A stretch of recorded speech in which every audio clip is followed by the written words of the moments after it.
Bonjour, dans cette vidéo de type boîte à outils, je vais vous montrer comment on fait pour connecter un shield sur une carte Arduino Uno. Alors, chaque carte qui possède un microcontrôleur peut être dans certains cas associée donc à cette carte d'interface appelée un shield, et ce shield bien sûr est propre à chaque modèle de carte. Donc voici le shield qui concerne la carte Arduino Uno, et une fois que ce shield est monté sur la carte, vous avez donc une sorte d'étage supplémentaire qui est donc associé à la carte, et les branchements cette fois vont donc passer par le shield via des connectiques de type Grove. Alors, la difficulté, c'est, l'emboîtement. Il faut faire c'est pas très compliqué en soi, bien évidemment, mais il faut faire un petit peu attention à ne pas forcer au niveau des broches. Alors, vu du dessus, donc vous allez retrouver les différentes entrées analogiques, qui sont caractérisées par des lettres A 0 jusqu'à A3, des entrées et sorties numériques, hein, caractérisées par les lettres D, hein, D4, D3, D2, et cetera. Et puis des bus aussi de connexion, de communication, I2C.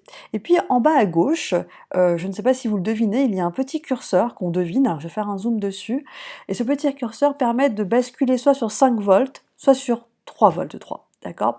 Donc attention, parce que certains capteurs nécessitent une tension de 5 volts pour fonctionner.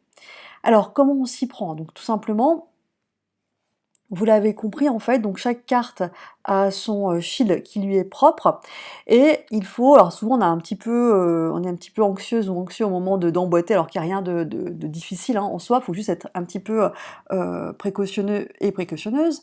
Donc vous avez un petit repère bleu sur le shield qui correspond aux petits picots qui sont à l'extrémité sur le bord de la carte Arduino, et donc vous emboîtez tout simplement les fiches sur les différentes entrées, et donc analogiques et numériques.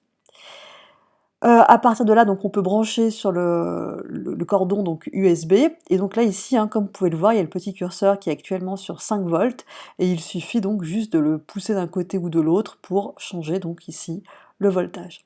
Alors c'est pas tant pour emboîter qu'il y a des difficultés, c'est surtout quand on veut enlever le shield, et c'est là qu'il faut faire attention, parce qu'en général quand on va retirer le shield, on risque de tordre les broches, voire même parfois de casser une broche dans les connectiques de la carte Arduino. D'où l'intérêt d'y aller un petit peu par petits mouvements, par petits à-coups, pour pas justement tordre les broches, comme je le montrais sur la carte.